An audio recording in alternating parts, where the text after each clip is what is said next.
would you like to introduce yourself? I am Destiny, the reigning Hippy Dippy Belt champion. I slaughtered my last opponent with alacrity so hard that I believe that they and their crew left crying. And I'm here to do the same once more, to defend the belt against these horrible Tankie Scourge while defending my boys, the Democratic Party in the United States of America. That's what I'm here to do today. Okay, and now we're going to throw it over to Infrared. Would you like to introduce yourself? I'm Haas from Infrared. I am here. I don't know what a hippy dippy is. I don't know what a belt is. I don't know anything about that.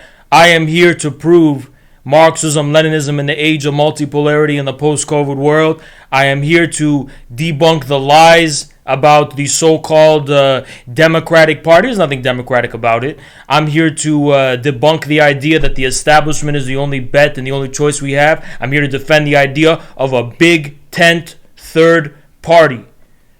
And let me tell you something. I don't intend on losing. Happy to have you both here. And I would like to thank the production staff for the amazing Titantrons and Billy the Fridge, the internet legend, for the amazing intros for both of them. Now, I am going to state the rules quickly.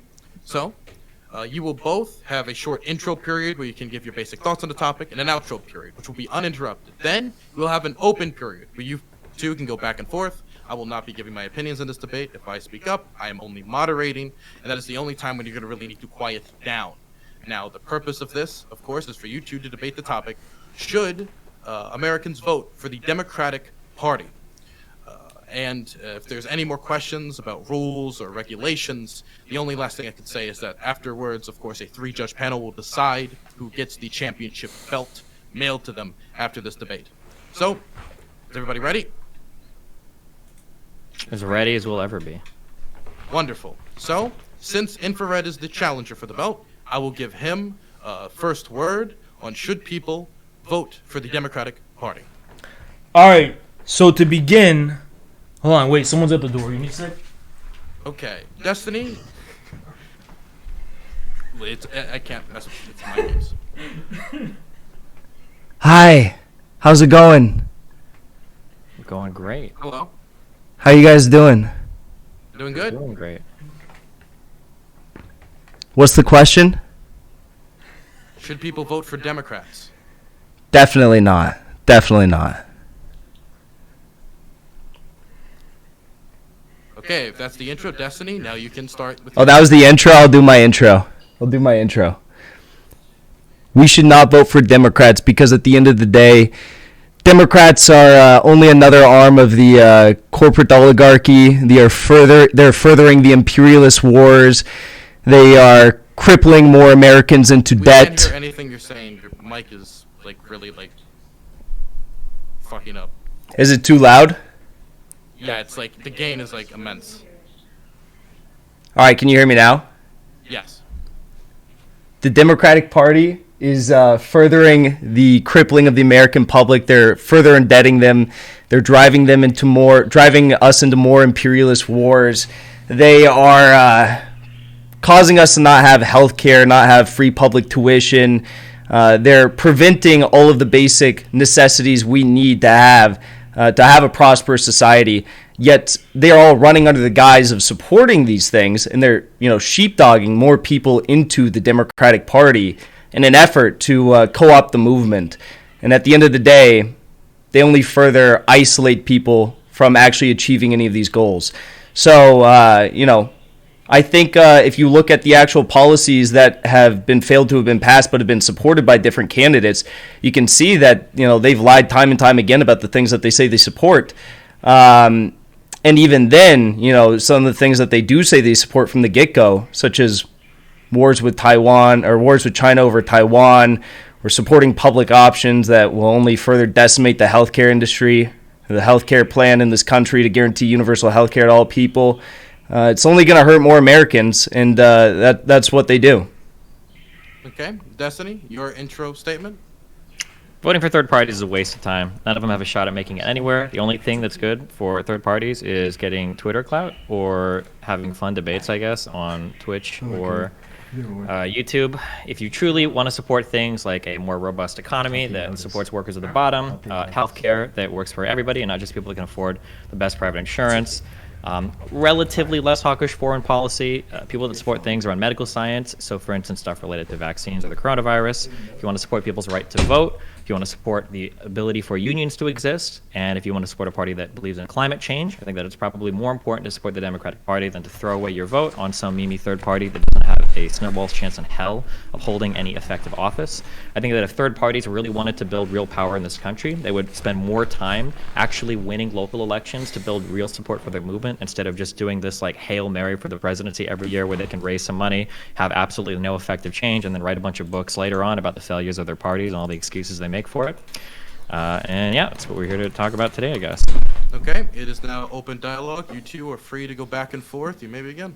So I think Destiny begins from the presupposition that, well, the Democrats are the only ones who support this, and that no one else actually has a chance. I'm curious to know why Destiny thinks he knows a third party is actually not possible. Given the history of the United States, the Republicans and Democrats haven't always existed, and there's actually a precedent in monumental historical shifts, political shifts within the United States. And historical shifts within the United States. Third parties and alternative parties to the status quo do happen in the history of the United States. Shifts in the even the political alignment of parties happen in these kinds of decisive historical moments. And I think you would really have to be a complete, either a liar or someone who's burying their head under the sand to deny the fact that right now in this country we are facing a decisive historical transformation, a political realignment, and one such moment that precisely makes an alternative third party possible. Now, you can, deny and dismiss that all you want, but to go out of your way to say that a third party actually isn't possible and that the only choice we have is between the Republicans and the Democrats, I think that's an unfounded assumption. So typically, if political parties are going to build their power, it's not going to be a Hail Mary winning of the presidential election, and then all of a sudden this third political party is more popular. If there was a third party that was legitimately gaining steam, then, maybe there might be talk of supporting them in the future, but I was here when people thought libertarians could win against Obama, when people supported Ron Paul, back with Bush and the Green Party, people were talking. There was Ross Perot, against Trump, you've seen, third party, Gary Johnson, there have been all these third party candidates that have kind of sprung up, and they can get, 1% of the vote or 2% of the vote, but, ultimately, they're ineffective. You can see the writing on the wall. You're never going to have, a mysterious, explosive, oh my God, out of nowhere, this third party candidate wins. I think that if third parties want to build real power, they should probably focus doing it on the city or at least state level before they just try to make these big runs for the presidency when most people in the United States consider those third parties to be a joke. Okay, well, there's two things, actually. The first argument I'd like to point out is that, historically speaking, the emergence of the Republican Party was precise. The Republican Party didn't emerge because, they were slowly winning at the local level and then eventually... No, it created because there was a discernible political distinction and difference that was within the prevailing party. And it was precisely, by winning the presidency that the Republican Party was boosted into relevance and significance historically. So historically speaking, that's just not true. Third parties, or whatever you want to call them, alternative parties, have won historically on the basis of these kinds of so-called Hail Marys. But even if we discount that fact, I personally don't think people should necessarily rely on a so-called Hail Mary. I think that a party does require work at local levels. It does require dedication and energy and building foundations and infrastructure, and it requires the maturity to be able to have a big tent third party. This is the most important part, that's going to be able to overcome, the kind of petty political sectarianism that you see so common among the left, and just be able to focus on getting this third party to win. But on the other hand, if the question is about, and we're addressing this to the audience, should you vote Democrat?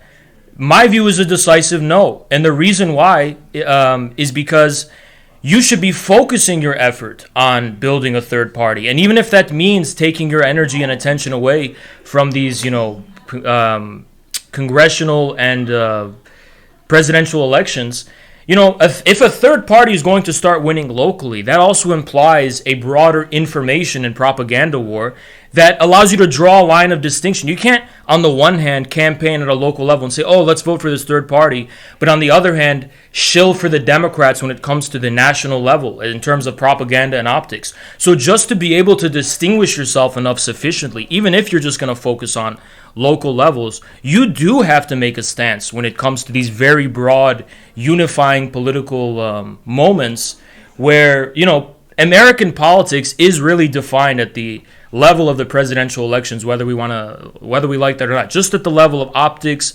information, and propaganda. So if you're going to distinguish yourself as a third party, you cannot say, oh, let's vote for Biden, or oh, let's swallow our pride and vote for the Democrats. You have to take a stance, even just as a matter of optics, in those such moments.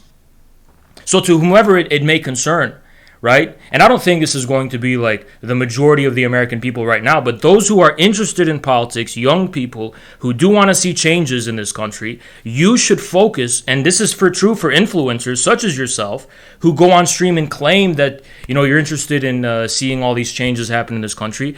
It doesn't matter where you fall on the political spectrum. It doesn't matter what your specific ideology is or what your specific views are. You should be getting on board with a big tent, focusing on trying to build a big tent third party. And I find it especially ironic that Destiny says it's not possible when, if streamers like him, influencers like him, got the ball rolling, him, Vaush, Hassan, and all these streamers, I mean, that enough would like blow out of the water all of the other precedent attempts within the past, few decades to build third parties. You already have the media infrastructure to build a political alternative in this country. Like, you are yourself a form of alternative media, Destiny, whether you like it or not. You're not a form of mainstream media. So I just find it so ironic. Do I get a chance to respond to things? Or yeah, go ahead. Shit? Well, yeah, Borja. Go ahead. Okay, I'm trying not to just talk over. So I mean, like, if we want to talk about like political parties formed 200 years ago, we can. I mean, if you've got a political party that's ready to absolutely collapse in the United States, that doesn't enjoy like a massive amount of popularity, which the Democratic and the Republican Party do, I mean, we can do that. But I mean, it took the Whig Party collapsing, right, in like the fucking 1800s in order for the Republican Party to like grow from the ashes of that. To try to say that like the situation is the same today, I know that a lot of people talk like, oh my God, like the parties are collapsing. They're not. They both enjoy like a pretty tremendous amount of support right now. I just don't see either of them collapsing right now. Now, maybe that'll change in a few years. Maybe the party of Trump, maybe we'll come out and support Trump as a third party candidate. Who knows? I mean, anything is possible, I guess. It could be. The progressive or left-wing movement in the Democratic Party definitely isn't healthy or large enough to support somebody. But maybe in the Republican Party, maybe we'll see somebody grow out as a result of that. But again, like, these political realignments happened like over 150 years ago, right? The Democratic and Republican Party are like 200 years old. I think that any time you're trying to say this is possible and you have to reach back like as a millennia, 100 years, 200 years to try to point to where this has happened before, I think your argument is already starting off on an incredibly rocky foot. Like, politics change, the power of the federal government changes, the way that we consume media changes, the way that these parties exist, 2 centuries. The way that these parties exist has changed, like, just so much that I'm not willing to go back 200 years ago and say, well, it worked then, so it should work now. In terms of like, if you vote on third party, does that mean that like you should vote third party even if that means losing elections in the meantime? I don't like that idea, because I think that it is a very privileged position to have. There are a lot of people that are hurting right now in the United States that probably don't want to gamble the next 5, 10, 20, 30 years of their life on whatever gambit you have for your fantasy third party that's going to come up and rise up and destroy the United States. Or not destroy the United States, but destroy the U.S. like political parties that exist right now. I think that's a pretty selfish thing to demand of people that are hurting right now and need help right now. So, and then also in terms of like, you can't vote third party locally and then presidentially vote different. You absolutely can do that. Local politics are an incredibly diverse landscape of different types of candidates that believe in all sorts of different things. There's even more variety among Republicans and Democrats at the local level, or you can support third parties. And you might even have a better shot doing so. There are plenty of local scenes that support, for instance, open primaries, where anybody can make it to like these top 2 or 3 positions, and then you have your citywide or your statewide vote. Like, these things exist. There might even be more ripe areas where third party candidates candidates can flourish because the amount of money that you need to raise is way less, and campaigning on key issues to those geographic areas is more successful than trying to make this huge run at the presidential scene. And then even the idea that like you can't vote differently one way and then vote another way for president doesn't make sense, because we saw like on down ballot tickets that there were, for instance, a lot of Republicans that would support Trump but then wouldn't support down ballot Republicans, or there were a lot of Democrats that would support Biden but wouldn't support down ballot Democratic, senators or congressmen. So I think you absolutely can support third-party candidates on local levels while also supporting, a mainstream president or a mainstay like one of the two political party presidents, so that you can increase the outcomes of whatever group of people you're advocating for on the presidential level. For the final thing, the idea that like you have to take some stance as a matter of optics. Once more, I think it's a privileged position to be able to wear a political flag optically or rhetorically rather than out of necessity, like a lot of poor people are right now, for instance, that are helped by the child tax credit that exists under Biden that probably wouldn't have come under the Republicans, or, for diabetics that have health insurance that wouldn't have, but they do thanks to the ACA, or, for people who can feel a little bit more secure about their future because they were DACA recipients that aren't constantly being attacked by Trump anymore. These are people that don't have the luxury of wearing a political outfit as like a rhetorical or optical device, but rather they rely on these political parties to secure a safe existence in the United States. Okay, so I discerned 5 points, and I'm just going to respond to each of them, and I'll count them off the top of my hand, right? So the first one was about unless you think the Democratic Party is today about to collapse. I'm actually curious as to your view on what a situation would look like. What would it look like for a party to collapse? Because the way I see it, for example, we're looking at an infrastructure bill that's not, embarrassingly, can't even be passed, not because of the Republicans, but because of a faction of the Democrats, right? I mean, that's just one example, too. The political realignment is so profound today within the two constituent parties. I don't see how you could say, oh, yeah, the Democratic Party enjoys widespread popularity. Well, which Democratic Party? Because if you look at the factions within the Democratic Party, it is not a unified party. So I'm curious as to which party you're referring to, because unless you can prove that there's like a, like unifying support for the Democrats in general, like regardless of the differences within them, which is a completely base, like Kristen Sinema and Joe Manchin's base is not voting for the Democrats for the same reason that Democrats elsewhere are voting for there are really specific class demographic differences and the reasons why people vote Democrat. So I'm curious, what would it look like for a party to collapse? The second thing you said was that there hasn't been a political realignment like the one that happened around the Civil War in 200 years. Well, first of all, that's just not true, right? The Democrats and Republicans only share continuity with those parties historically in all but name today, right? We all know that. The parties have fundamentally changed, and if you look at the origins of the modern Democratic Party, it's actually really interesting. It was because of initiatives like the Populist Party and the Farmers Alliance in the late 19th century and early 20th century that led to this kind of unity between, that led to the synthesis that is the New Deal Democrats, which eventually would be, champion the causes of minorities and stuff. So you can actually locate two realignments within the 20th century. The first one was the rise of the Democrats as like the party of the New Deal. The second one was around the time of JFK and beyond, where the Democrats increasingly coveted the votes of minorities and demographics like that instead of the traditional working class white base. The third thing you said, and if I've forgotten some of your points, you're going to have to correct me or point out, like you didn't respond to this. The third thing I think you mentioned was that, you have this dream about a third party, but that's coming from a position of privilege, because what about harm reduction? And the thing I find so interesting about arguments about harm reduction is this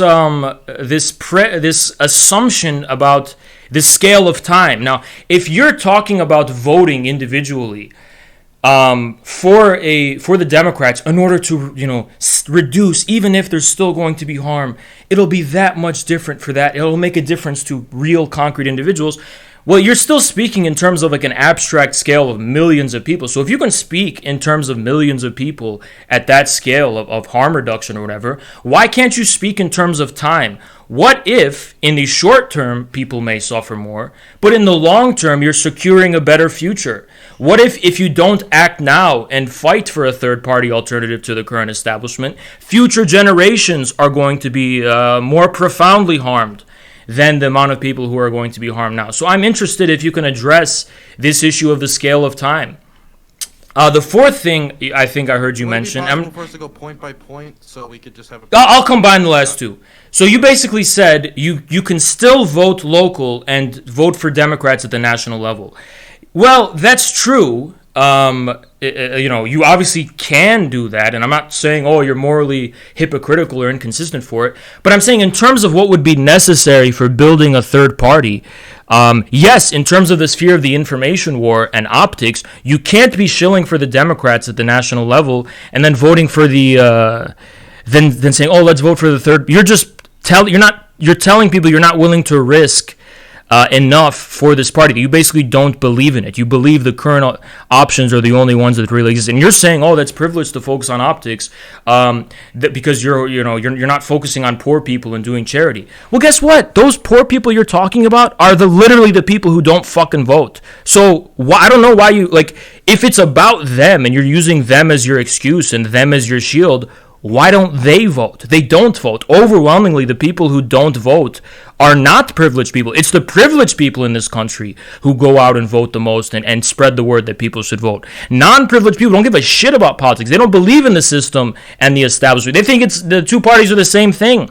In fact, a third party would probably mobilize more currently politically apathetic voters than any other political option on the table. So this is an absurd argument you're leveling. Oh, it's privileged. And then the idea that politics isn't about information and optics. Politics, I'll just say this, in this country, politics is only information plus organization. That's all it is. There's nothing more to politics in this country but optics/information and organization.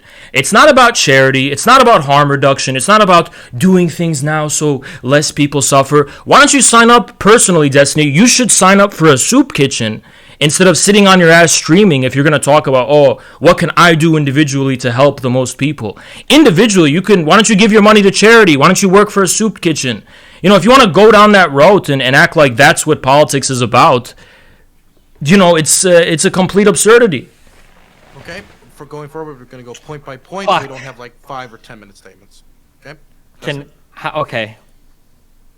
I feel like if we do that, I feel like I've lost because now I can't respond to everything that was said, though. Okay, so we will have you give a 3 to 3.5 minute statement. Then we're going point by point past that. I don't want to have just essays back. Well, but is that for Nahaz? Because wouldn't he get basically gish gallop then? He wouldn't be able to respond? Well, see, you got to draw the line somewhere, and that's what. Sure. Yeah, he spoke 5 minutes first. Okay, so at the very least, I'll do my response and then okay. So, in terms of what would the situation look like for the parties to collapse, I don't know exactly what that would look like, but I imagine it probably wouldn't look like a record number of votes for both presidential candidates in the history of the United States of America. It would probably look like less and less people voting, or maybe the rise of third parties in other areas, or I don't know, maybe like an inability to fundraise, or there are signs or things where it's maybe some huge piece of legislation that caused a fracture from a party. Like some people could argue that January 6th was a collapse of the Republican Party because some people left the Republican Party after that. Probably not enough for it to happen, but there are signs that we could look for a collapse. But whatever those signs are, we absolutely don't see them now. It's not YouTube people saying that oh my god, these parties suck, they're both the same. When we talk about how the infrastructure bill can't be passed because of Democrats, this is just the dumbest thing that anybody could possibly ever say. We are split 50-50 right now. We are fighting for votes 49 and 50 on the Democratic side. We're not fighting for any of the 50 Republicans that are standing against this piece of legislation. It is not the Democrats that are preventing the bill from being passed. It is 50 Republicans plus 1 or 2 incredibly moderate or conservative Democrats that are in the way of this infrastructure bill being passed. To try to say that it's the same, to try to say that the Democrats are preventing it from being passed, just shows a misunderstanding of how our legislative bodies work. There's not a single Republican willing to come on board with this. Okay, well then you need every single Democrat to come on board with it, which is really hard for what is arguably the largest piece of legislation since the New Deal. It's a huge piece of legislation. In terms of, again, the party is not a unified party. Can you provide or show like how there's like unifying support? I mean, there were huge turnouts for the presidential election, but in terms of like unifying support, I mean, like a Democrat in one area is not going to be the same as a Democrat in another area. A Republican in one area is not going to be the same as a Republican in another area. But if anything, this is an argument in favor of the ability for a two-party system to work, even with dramatically different voters across the United States. You know, Democrats that support Manchin in West Virginia aren't going to be the same as the most left-leaning Democrats that would support somebody like AOC or Democrats that exist in California. And again, like your argument, you're bringing up a lot of arguments that I think support my system, right? You're saying like the parties have fundamentally changed over time. Of course, the parties have a lot of tenacity, much like how Marx said that capitalism embeds itself into the government and also has abilities to perpetuate itself over long periods of time, preventing the rise of a socialist economy. Political parties also do as well. But this entrenchment of the political parties and their ability to kind of like morph and change and be a little bit flexible as people's opinions change, that's just arguments in favor of them continuing to stand the test of time, as they've had both for like almost like over 150 years for both of them. When we talk about like engaging in harm reduction, it is literally about choosing the lesser of multiple evils. It's not pontificating about an ideal third-party nirvana that might exist 20 years from now that there's absolutely no roadmap for right now in any of the upcoming like federal level elections. I don't know how anybody could say that that's harm reduction. When we talk about like in the short term, you know, people might suffer, but in the long term, maybe we're securing a better future. That's just like, I don't know. In the long term, it could be a fascist dictatorship that rises up after a civil war. I don't know if I would trust the Democrats or left-leaning people in this country to win a civil war against Republicans. No offense. So yeah, this idea that we need to throw away like our current electoral advantage in order to like do this huge gamut for this future that we have zero proof even exists, that we don't even know if there's that much support for these left-leaning parties in the United States. It seems like people like Bernie Sanders would prove that the support that they believe is there just isn't. When you say that you can't shill for Dems at a national level and then vote for a local third party, again, you absolutely can. Your local politics, your local political scene is going to be way different than your national level political scene. I don't know where these statements are born out of, other than just an unfamiliarity with local political scenes. Like you can have local political people that are Democrats or Republicans that are wildly different in terms of what they support based on the national level. So you can totally support different candidates on a local level and different candidates at a federal level. This is exactly why we talk about down ballot voting and why sometimes it's important and sometimes down ballot votes diverge from the top of the line vote, especially when it comes to presidential elections. When you talk about how poor people don't vote, that's true, but they're still affected by policy. They're absolutely affected by policy. There's a lot of poor people that didn't vote for Biden that are still benefiting off the child tax credit or potentially anything that's coming from the infrastructure bill. And then in terms of like, you know, it maybe a third party will galvanize these people and get out to vote. Third parties exist right now. Bernie Sanders tried this. Like, we're going to get all these people who traditionally don't vote to go out and vote. People say this all the time. We're going to get these people. We're going to mobilize. We're going to get these people to go vote. It never happens. If there is some third party that can magically mobilize or galvanize these non-voters into like new voters, that'd be great. It would be like a historic thing in order to do that. People have tried. People have failed. And in terms of like, I don't think politics is about running soup kitchens either. If you want to talk about like personal charity or volunteer work, we can talk about that. But that's a fundamentally different question than whether or not we should support third parties. Okay, now from now on, it's going to be point by point. I just don't want 5-minute statements going back and forth. So that's how it's going to be going from this point on. Okay, very quickly, I'll run down the list. So the reason there was incredible turnout in the recent election was not because anyone believes in the unity of the Democrats and the Republicans. It was a referendum on Trump, and that's all it was. Trump defined American politics at that point. People voted for Biden not because they believed in a unifying Democratic consensus or they believe in a unified Democratic Party, but because it was a referendum on Trump. That's the only reason you're going to see such high turnout, because Trump has divided this country down the middle. And that's the only thing that unites Democrats at this point, is that they're against Trump. Then why couldn't it be a referendum on Trump by going out to vote for a third party? What do you mean? We don't have a third party doesn't exist right now. There's the infrastructure for one. No one's building one right now. Not enough people are committing to the work of building a third party. You yourself, streamers and influencers who represent alternative media, you are not giving them a chance. You're just shilling for the establishment while possessing the very media infrastructure to make a third party possible. So if you want to ask me why don't we have a third party right now, well, it's people like me and it's other people who are using their media platforms to try and work for one and get something off the ground. And I just started recently. I don't know how my luck is going to fare, but you already have a really big, sizable platform and a big audience. You could do wonders for a third party yourself, Destiny. I'm not saying I don't support third parties, so that's why I don't. I use my Democratic Party. So, hold on. When you say point by point, do you mean like I can't go down the list and address everything, or Dylan? We're going point by point. Yes. So you can like move from one point to the next point after you've addressed it. Yeah. I don't understand how like we think that like the way that third parties are going to rise in the Americas off the backs of YouTubers and Twitch streamers. That seems like a pretty like. Well, look, you can call it YouTubers or Twitch streamers, and I'll call it alternative media. But YouTube sounds like a silly website, and it's a silly website on the internet with Minecraft or whatever, PewDiePie. But the truth is that YouTube, and this is, you can read the mainstream media because they themselves will confess this, has been an incredible platform for alternative media. Even alternative media you probably aren't so vehemently opposed to, like the Young Turks, for example. You were probably a Young Turks guy. I mean, your politics was probably defined entirely for many years as being a Young Turks Democrat, right? And that's because of alternative media. Okay. People who call themselves... The so-called progressive movement in the United States after the Obama era, its media was media like the Young Turks and Democracy Now! And these kind of alternative media platforms that were largely on YouTube. So this idea that YouTube isn't a serious platform for alternative media, well, it's just that this alternative media has first emerged on YouTube. Will it always be on YouTube? Probably not, but you know, like let's see, like who's been successful in like making real headway into actual politics from YouTube, right? Well, I'll give you a good example. The so-called Justice Democrats was an initiative launched by the Young Turks and Kyle Kulinski, and I'm against AOC. I completely oppose AOC. Sure, but where did they launch that initiative? They did it within the Democratic Party. Yeah, exactly. I know. And the reason for that, by the way, is because the Democratic Party already had the fundamental infrastructure, and the Democratic Party was a recognizable party with a base.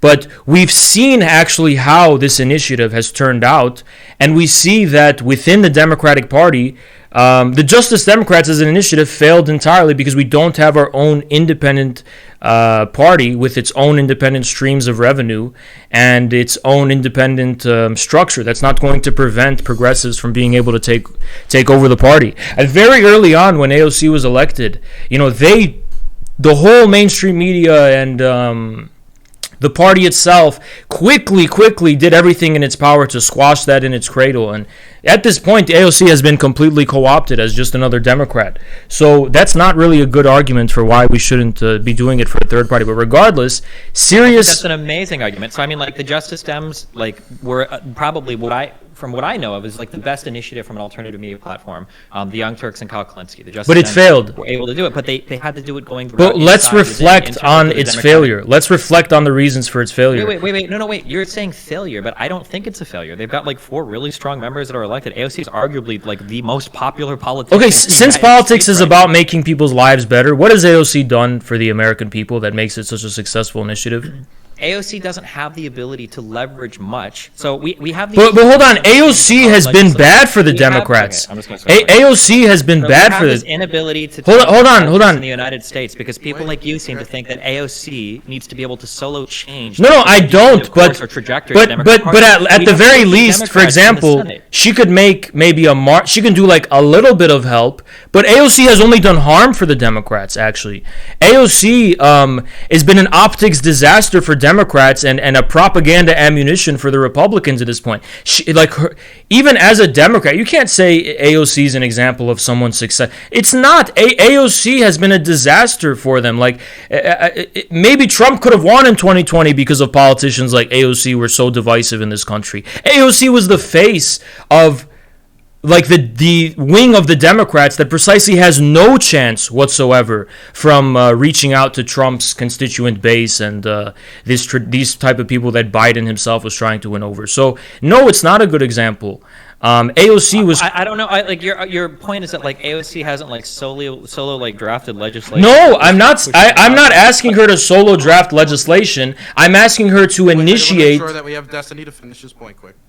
Yeah, so like this idea that like she's like people say this over and over and over again. If you want, I guess we can talk about like the structure of the U.S. government. But like, I'm sorry, but again, this shows like the short-sightedness of people that have these huge legislative initiatives and can only get like 1 or 2 or 3 or 4 people into office. Like, you have to build these caucuses. This shit takes time. This shit takes real work. You guys want this fantasy world where out of nowhere you're gonna have like 200 people march into Congress thinking that they're all gonna be these third-party people to support what you want. That's not how this works. Right now, far left like lawmakers don't really have the leverage they need, because right now you barely have a legislative majority in the Senate. If that's the case, you're always going to be appealing to people in the middle that can be lost next election season to the other side. Like, AOC can make all the stink she wants. Her seat's not being taken by a Republican. There's a reason why people like Sinema or why people like Manchin have the leverage in the poll that they do, and it's because they're the ones that exist close to the center. But if you had a margin of like 52 Dems or 54 Dems, and you didn't have to worry as much about that center, then people on the really far left could start making more power plays, where AOC is like, I'm not going to support this piece of legislation until this happens or this happens. And it's like, okay, well, we've got some wiggle room. We got 53, 52 Democrats in here. Like, maybe we can start to make appeals to that side of the political aisle. That's not gonna happen right now. Okay. So this rests. Hold on. There's two things I want to say before you cut me off, and I'm going to try to get it in quick. The first one is, I'm not saying AOC has to propose all this legislation. All I'm saying is she at least should kickstart some kind of change within the Democratic Party, and she hasn't done anything like that, at least for the positive, as far as the ability for the Democrats to win over the people that are voting for Republicans currently now. The second thing is that you basically make this completely contradictory argument. On the one hand, you say, well, third parties are not possible because the current political reality is the only reality. On this one other hand, you say, oh, the reason why, and I wanted to actually get to this point, but apparently we can't, Kristen Sinema and Joe Manchin have leverage, is because there's not enough Democrats that have a majority over the Republicans. But that's implying that the reason for that isn't because of these objective political realities of populations in the United States who will never vote for the Democrats and will stick on the Republicans. It's this idea that the reason why it's such a slim majority right now is because there's not enough politically minded young people who are going out and voting for the Democrats. I completely reject that view. I think the reason why it's split down the middle is because this country is actually split down the middle. And for you to say, and I really want to address this point, for you to say that the Democrats, it's not the Democrats' fault because they can't pass the infrastructure bill, is the most stupid thing I've ever heard. The Democrats are the ones, it's a given Republicans are going to oppose it. The Democrats have a majority now. As a party, they're supposed to act in a unified way if it's a unified party, and yet it's because of a faction of the Democrats that you're not getting this bill passed. You can't blame the Republicans because you already told people to vote for Democrats as an alternative to the Republicans, so they voted Democrat, so much to the point that the Democrats have a majority, but now you're saying, oh, that's not enough. The Democrats have to have an even more bigger majority. Well, how much wiggle room is there for Democrats to win when, how much ability is there for Democrats to win over these Trump-supporting Republicans to the point where, you can keep making these excuses? I don't buy it. I don't think it's going to happen. You're not going to win over these Trump people as a Democrat. And that seems self-evident and obvious to me. You're just going to, the country's divided down the middle. And I don't see how you've addressed that in any way, even. How can you address the current political contradiction? I don't know what the contradiction is. So, like, you say, for instance, like, Democrats have a majority, but they're supposed to act in a unified way. But then it sounded like earlier you were saying that, like, the Democrat Party isn't unified. It's got a ton of different... That's why. That was my point. It's not unified. Wait, so this is the point, right? If you have 50 Democrats in office, not every single Democrat is going to have the same legislative initiative as every other Democrat. A Democratic senator from West Virginia is going to be far different than a Democratic senator from California. But the infrastructure bill is one of those things that defines the unity of the Democrats as a party, especially in this political moment where it's a test of whether the Democrats can pass bills, right? If you can't do this, you may as well not be you may as well not even be in the same party if you don't agree to pass this infrastructure bill. I guess we can talk about political strategy, because that's what this comes down to. Manchin and Sinema are not going to give up their seats to vote for something that's going to lose them a future election. I'm sorry, but that's just the political reality. People seem to think oh, the Democrats are going to come together and vote. There's only one national level thing that we do in the United States, and that's the presidential election. Otherwise, you've got 50 senators, 2 from each state, and you've got 438 members of the House, and then 1 or 2 from DC that don't do anything. And these people are all trying to win in their individual little districts. Now, we come together under large wings of who we consider Republicans and who we consider Democrats, but that doesn't mean that every single person under that wing is going to vote the exact same way. So hold on, Sinema saying, well, they've got a majority. So hold on, Sinema and wait, hold on, let me finish responding. You talk for 20 minutes, okay? When you have a quote unquote majority that's literally a tiebreaker by the vice president, you're talking about the slimmest fucking margins in the world. Trump had the exact same problems when he had even bigger margins when he couldn't repeal and replace the ACA.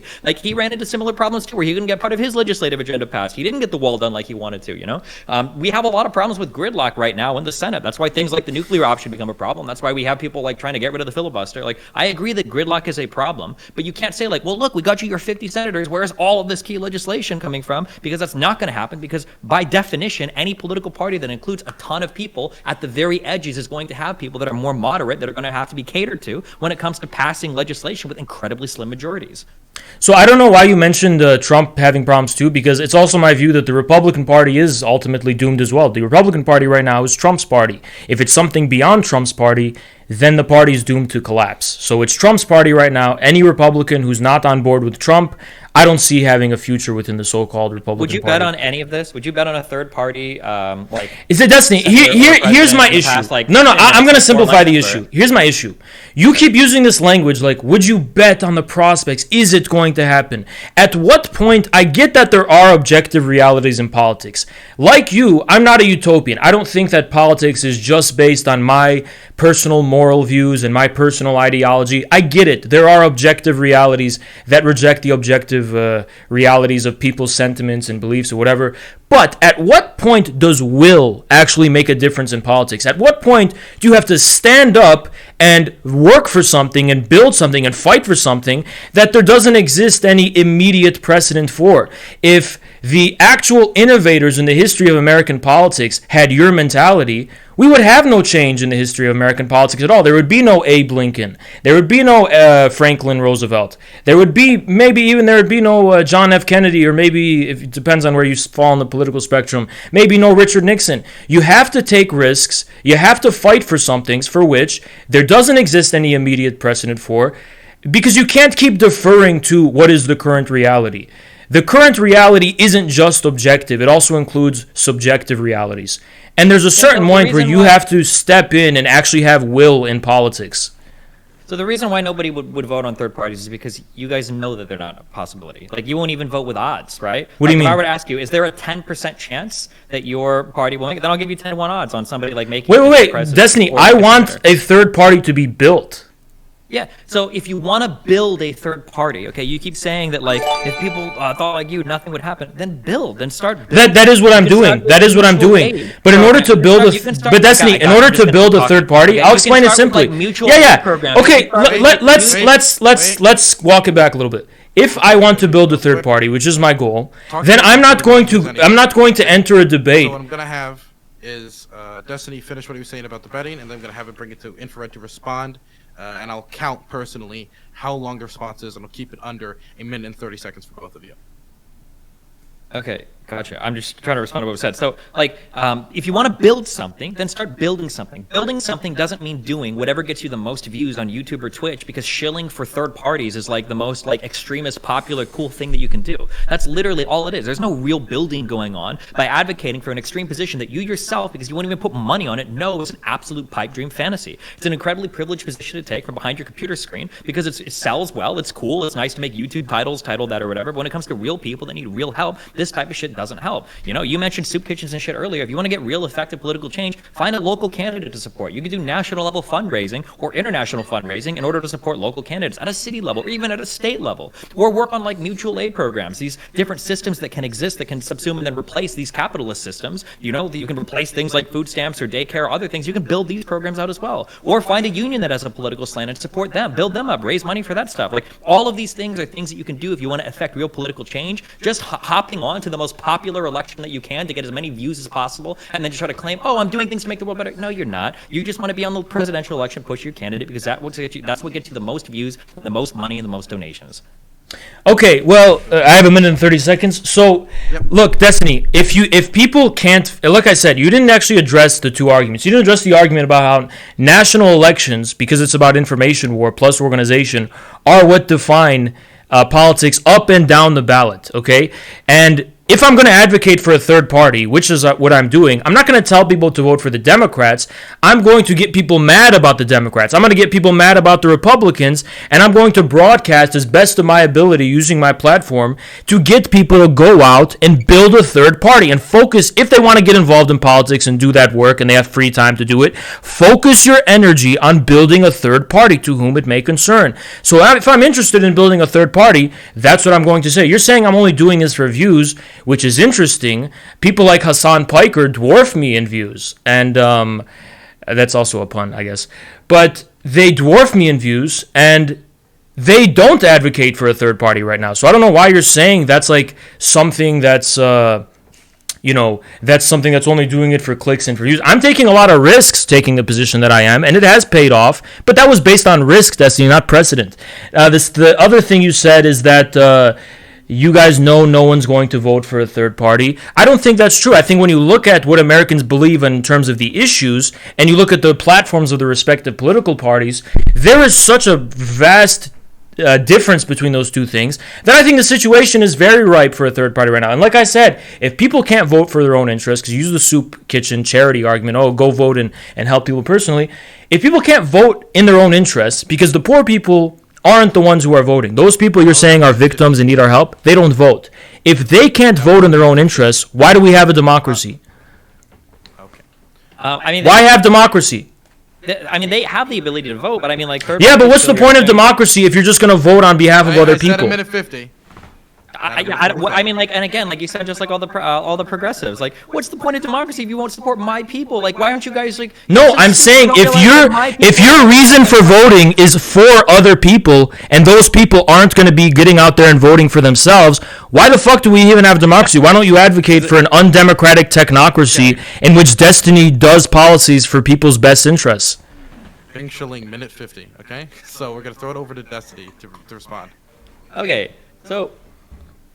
When you talk about how, first of all, your position, well, okay, so you vote in the ways that you do, ideally to make a better world for yourself, better world for other people. I guess it depends on why people vote. This idea that, like, you're voting for poor people that don't vote, I don't understand. You're fundamentally doing the same thing. No, I'm not. Except, and you're trying to say also, again, just like really far left progressives would say, it's like, oh, these people, they really support us, they just don't know it yet. Oh, they would support our policies, they just don't know it yet. If there's all these poor people out here that aren't voting, like, why haven't third parties made the argument to them to get them out to vote? It just doesn't happen. They don't go out and they don't vote for third parties because third parties don't have any, like, local or state or third parties don't attract their attention. So there's no point. Third parties aren't getting their attention right now. Also, when you talk about how, like, everything you've done is based on risk, not precedent, absolutely not. People come out with extreme points of view all the time. That was your entire branding, was being the most extreme motherfucker you possibly could be. Every single person in here knows it. Your entire branding is being abrasive and screaming. You're like a 2016 Destiny that supports a third party instead of one of the two primary ones.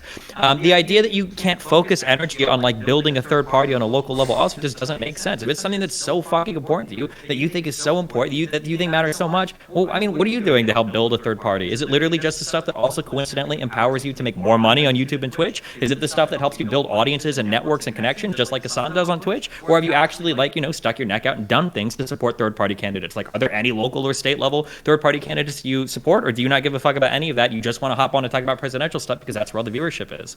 Well, okay, you're wrong on that account. I have platformed local people running for local elections, like Steven Estrada for the Communist Party of Long Beach in California. So you're completely talking out of your fucking ass. And the idea that I've built my entire brand on being the most extreme person possible, this is such a recklessly stupid thing to say that even surprises me coming from you.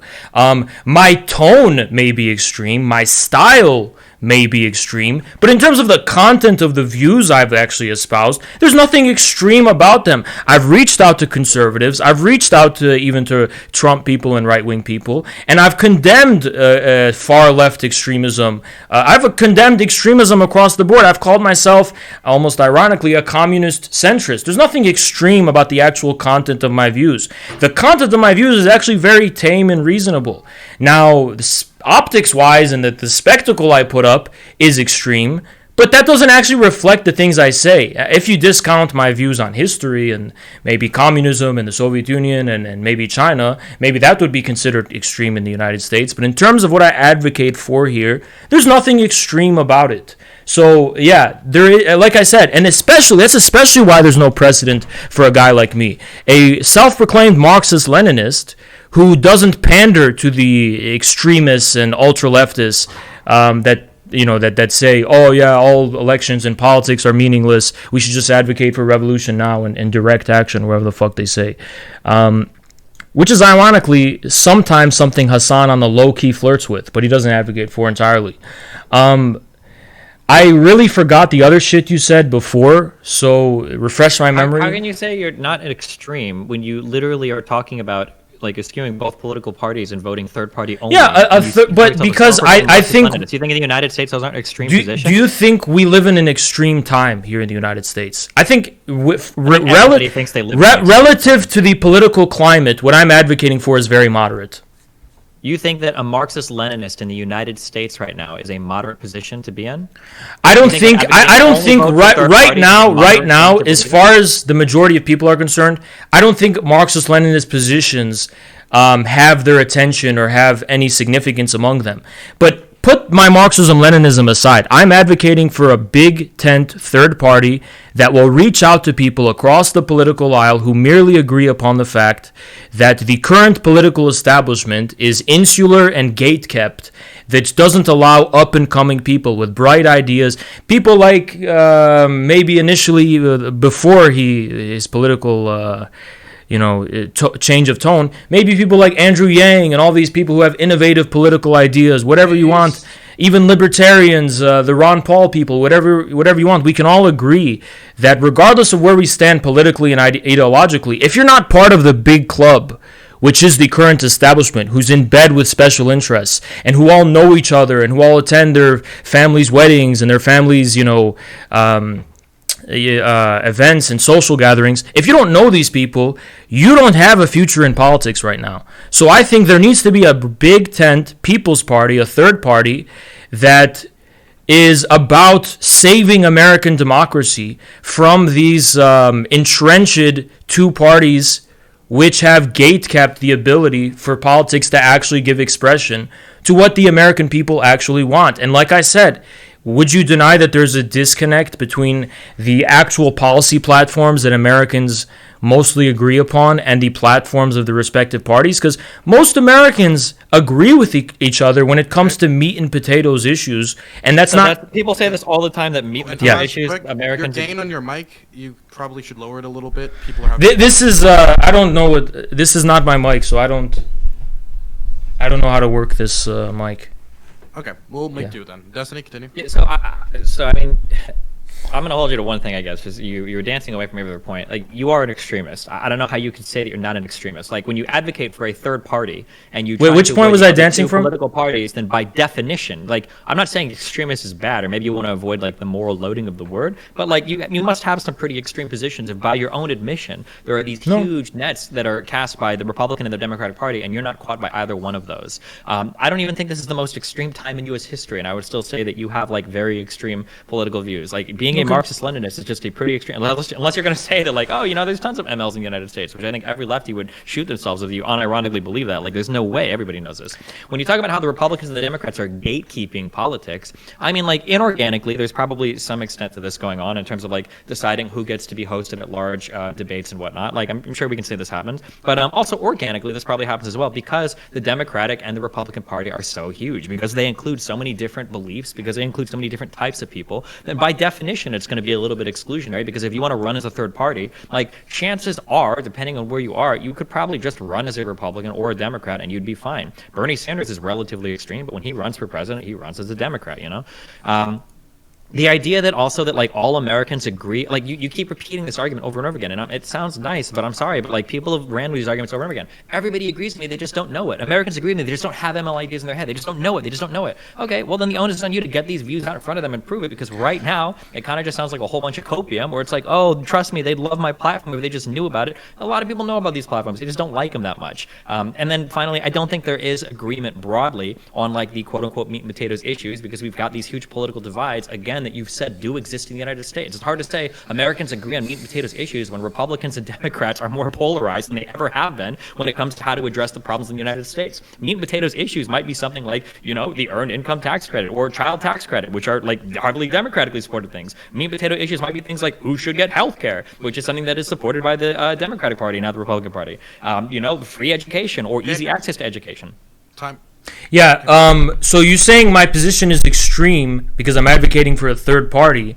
Well, like I said, you didn't address my argument. We live in an extreme political climate in which a third party is not something that's so extreme. But if you look at the election of Trump and all the shit that's gone down for the past 4 years or more, I just don't see it as extreme. You say, oh, you're extreme because you're a Marxist-Leninist. Well, I just don't think the Americans are familiar with what Marxism-Leninism is or how Marxism-Leninism might actually be something, or Marxist-Leninist leaders at least, might be people that they're interested in. I'm trying to make the case and show them that. I don't expect the majority of Americans to have sympathetic views toward Marxism-Leninism or to my specific ideology, and I don't blame them for it. I'm trying to make the case, and I think Marxist-Leninists need to prove that the dialectical materialism and Marxism is actually useful in being able to actually maneuver politically and win politically. So that's something I actually want to prove in practice. Now, I think the main thrust of your argument is basically that, see, I'm in a position where I'm able to experiment. You're saying, oh, it's copium that you're thinking that everyone agrees with you. Wait, I'm not necessarily saying everyone agrees with me. But what I am doing is I'm trying to establish an ability to experiment with what people really want and just be open to the fact that what people really want in this country is different from what's being represented to them in the form of the establishment. Whether this establishment is gate-kept organically or inorganically is completely irrelevant. I don't care whether it's inorganic or organic. But it's actually funny that one of the examples for inorganic gatekeeping was something that had to actually be proven by WikiLeaks.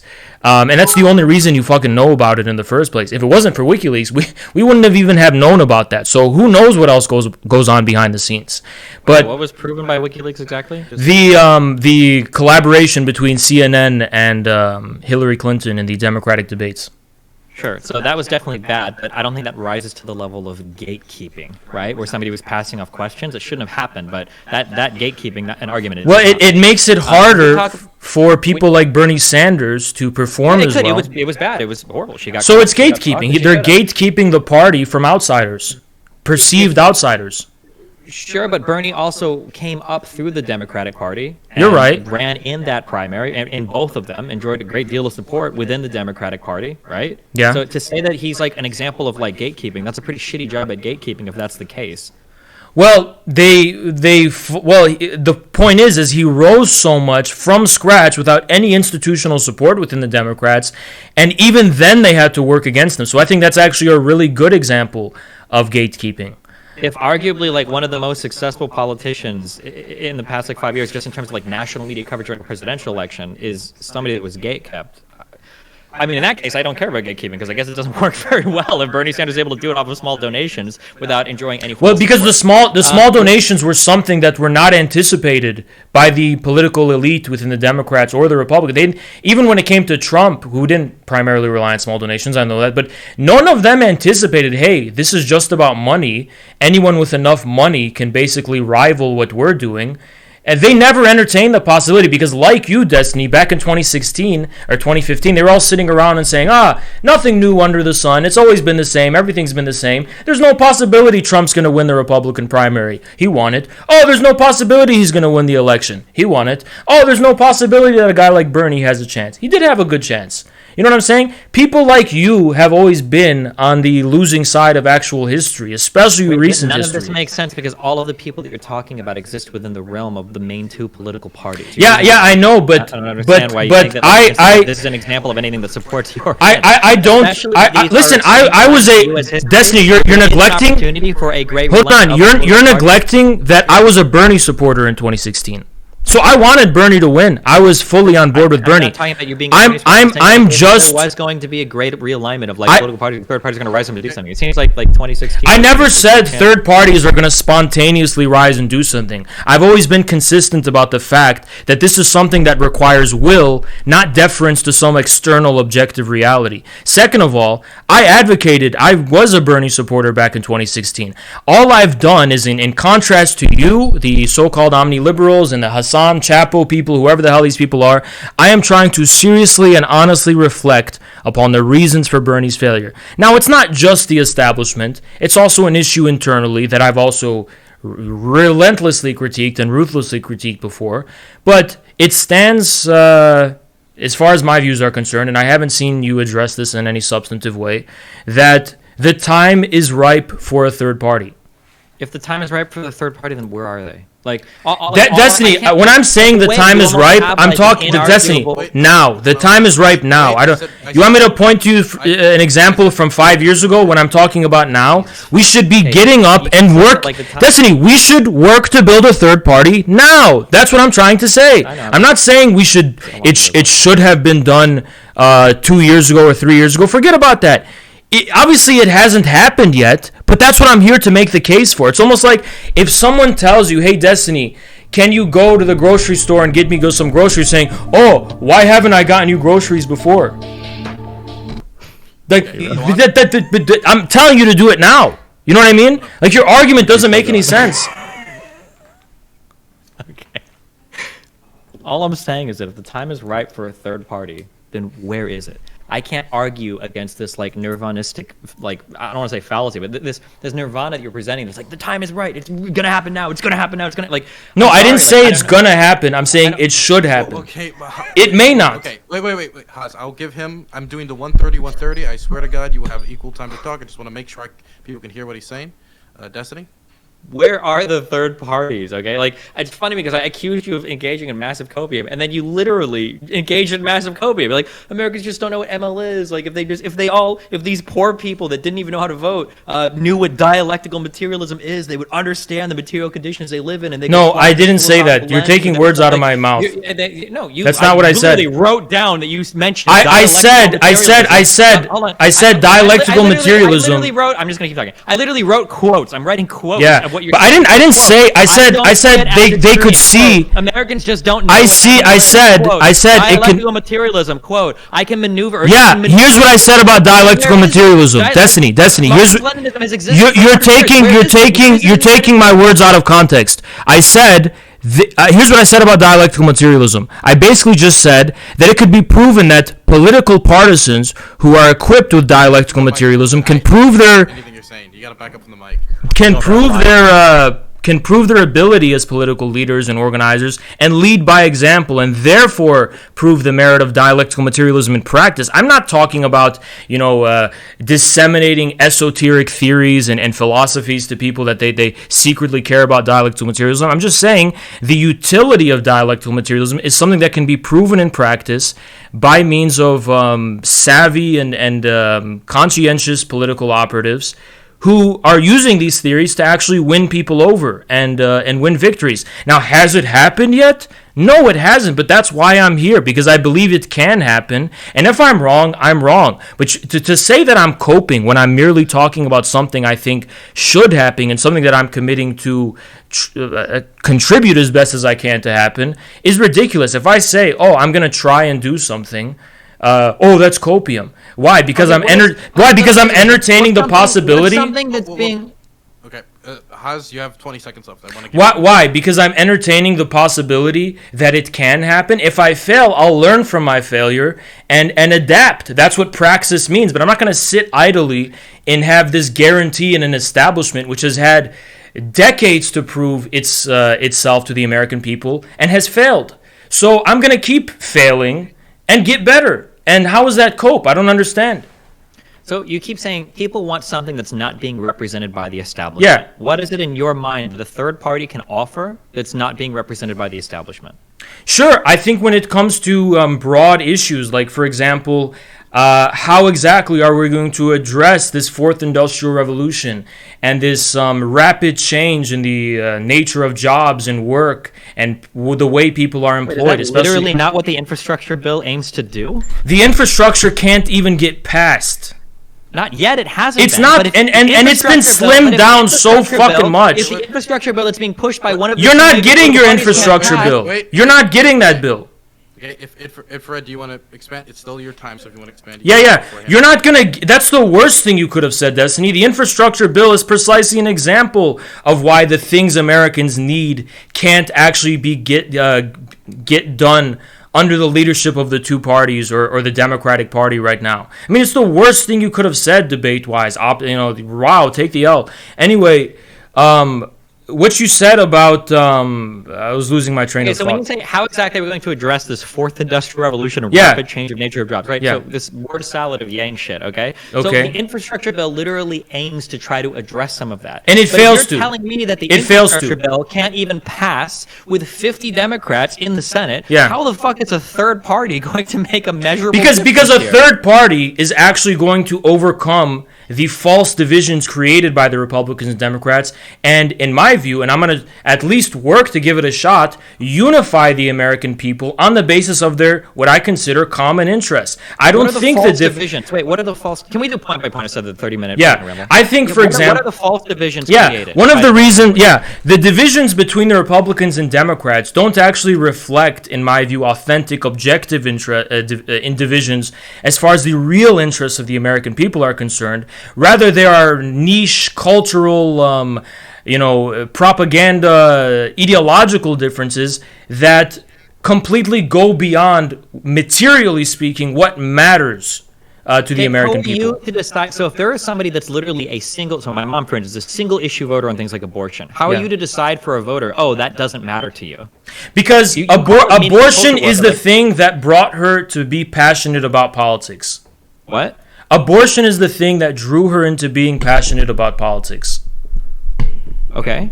And running off of a mass movement, a mass popular movement, will draw a great deal of people disillusioned or otherwise uninterested by the current political system and political alternatives to be interested in politics. Trump got a lot of people to be interested in politics who otherwise wouldn't have been. Bernie also did that. So the reasons you're rambling. You're not answering my question. the reasons why people are interested in politics differ, and this is the explanation for single issue voters, because that issue was this ideological and religious and narrative that sufficed to actually draw them to be interested in politics in the first place. The question is, if we live in a democracy, why are there single-issue voters? Why isn't it enough to be interested in politics for the sake of fighting on behalf of what you consider your interests or the people's interests? Well, it's precisely because we have a very big deficiency within our so-called democracy, and I think a third party should run on the position of saving American democracy. I'm just going to restate the question. So who are you to say that some of these social issues that people single issue vote on, how can you call that a false division when that is a real division and those issues are important to those people? Because at the end of the day, because at the end of the day, the way in which it actually impacts their life is not all that significant or profound. So then you're retreating back to the argument earlier where, like, they just don't know what's good for them, but I'm going to show them so that they know what's good for them. I definitely believe the American people right now do not necessarily know or have articulated the language of what their interests are. But I'm not saying I already know. But, and this is where you're creating a straw man, which is unsustainable as far as what I've actually said. I'm not claiming to know exactly what it is the American people want. All I'm committing to is a willingness to reach out and discover what that is. I'm just rejecting the idea that the only manifestation of the American people's interest is being reflected at the level of the two-party system.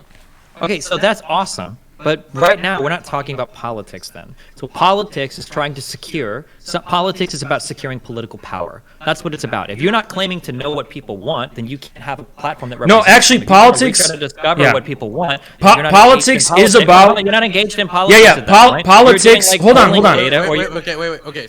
Pause for a moment. I just want to say to both of you. if we're both talking at the same time, nobody hears shit. Okay. Yeah, I know, but if I Yeah, yeah. stop, he just keeps Wait, going. So wait, this guy's talking like twice as much as me. Yeah. Destiny, stop Just one crying. thing. Stop Wait, crying, okay. Destiny. Okay, so- Anyway, politics is. Okay, I did it. Okay, my major rule, my one rule is when I'm talking, nobody else is talking. Okay, I'm not gonna move on that. So, since the problem is when you do the point by point, people are interrupting more, and when it comes to the other thing, when you do 5-minute diatribes, people don't want 5-minute diatribes. So I'm gonna do my best to control this, but I'm just gonna I'm gonna have Destiny go. I'm gonna try to shorten it to 30 seconds to 1 minute instead, so it can be more. So Destiny, then Haas, and we'll do 30 seconds to 1 minute, so it can be more point by point. But also, I want to go point by point, but the problem is if I try to go point by point, when I go 1 point, he goes like another. Dude, 2 stop minutes. whining. So it's Just like, roll with it. So much like talking, and then Stop I gotta bitching. You're scream wasting over. time, dude. I got places to be. Obviously, you don't if you agreed to do this. You have no obligation to be here. So when you said that you're not claiming to know what people want, if that's the case, then you're not doing politics. Politics is all about like representing constituents. We live in a democracy. Unless you want to be some authoritarian dictator, by definition, if you're doing political action, you're doing action on behalf of other people to secure some type of political power. For you to try to skirt all of that and to avoid any like responsibility or strong claims or put a stake in the ground saying this is what I believe in and this is what I think they want, and to just say I'm just trying to reach out and discover, go be a pollster. Yeah, it's a philosophically and politically, ideologically untenable view or whatever, because politics is about building power, but one of the aspects of real politics is a genuine openness as to what being able to listen to the people. I mean, if you want to talk about I'm a Marxist-Leninist, to me, I learned this from Maoism. It's something called the mass line.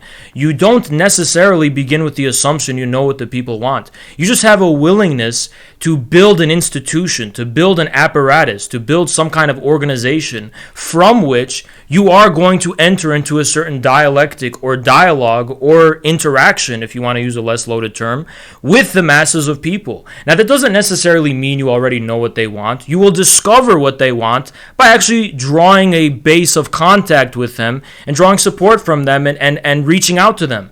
And media is probably the most important part of that. Media was the foundation of, for example, the Russian Bolshevik Party. Medium was the foundation probably of every alternative revolutionary or third party in the history of the world. So I mean, I've done conversations like this before. So it's so strange. As much as you hate Vosh, you talk so much like him. You say so much and so little at the same time. So, like, boiling down everything that you said before about how when you engage in your political praxis, you will discover what the people want is a direct contradiction to what you said earlier when you said, and I quote, people want something different that's not being represented by the establishment. How do you know people truly want something that's not being represented by the establishment if you don't even know what they want yet? And part of because that's illogical. I can know what people. What I just said was not. Wait. I just said the 1 minutes back and forth, Destiny. Yeah, what I said is not illogical. I'm just literally following, and I'm writing in quotes like your very own statements. I guess if you want to address that contradiction, then go. How can you know? Yeah, I'll address it. Something different that's not being represented by the establishment, but then go on and admit I don't know what people want. Yeah, let's address it. That as I do. Let's address it. Like again, you haven't even described to me like what's missing. Yeah, Destiny. It's very simple logic. You can know what people don't want without knowing exactly what they want positively. For example, if someone doesn't want to eat shit, you don't know what their favorite food is. They just don't want to eat the shit. You just said something completely stupid and illogical. If people don't want to eat the shit, then why did a record number of people vote for it in the last election? Because there was a steaming pile of diarrhea, in their view, that was the alternative to that shit. Yeah, but they could have just not voted. You have some of the most engaged voters in the history of presidential Yeah, voting. because it was a referendum on Trump. Now you're here, and you can't pass bills. Your government doesn't even fucking work. You're here now. The government works exactly. It was a referendum on Trump. You voted out Trump. Here you are. The government. Destiny, you know what government's about, right? It's not about to own the other side. It's actually about to get things done. Our government can't get things done. We can't even pass a basic fucking infrastructure bill. You won that. Yeah, there was a record number turnout. I was advocating for people to not vote, to boycott the vote. Well, you got Biden in power. Here our government is, and it doesn't even fucking work. What have you won, Destiny? What have you won? The government is not about getting things done. That's What's what it about? The government's job is. The government's job is to represent the will of the people. So Okay, how is the will of the people being represented right now? Because this country is historically divided and polarized in ways that it probably never has been. So how is it being represented? What? How is the will of the people being represented right now? The will of the people is being represented right now because half of Americans don't agree with the other half on what should happen. So the government is having a really hard time getting anything done. But that's what you would expect from a government that is representing the democratic interests of the people. This country is legitimately divided. Biden got more votes than any president in U.S. history, and Trump was number 2. So obviously, there's going to be a difficult time if the government's power is logically extending. So to you, the only site at which going to be a really hard time for the government to get anything done. So the only site at which the will of the people can ever find representation is in the current established options they have on the shelves. There's not a possibility for a different product in your view. It's only what's on the shelf. There could be a possibility. And you can claim this. Moreover, and all you've told me is you're going to try to. Moreover, you can claim this with absolute certainty somehow. Never said that.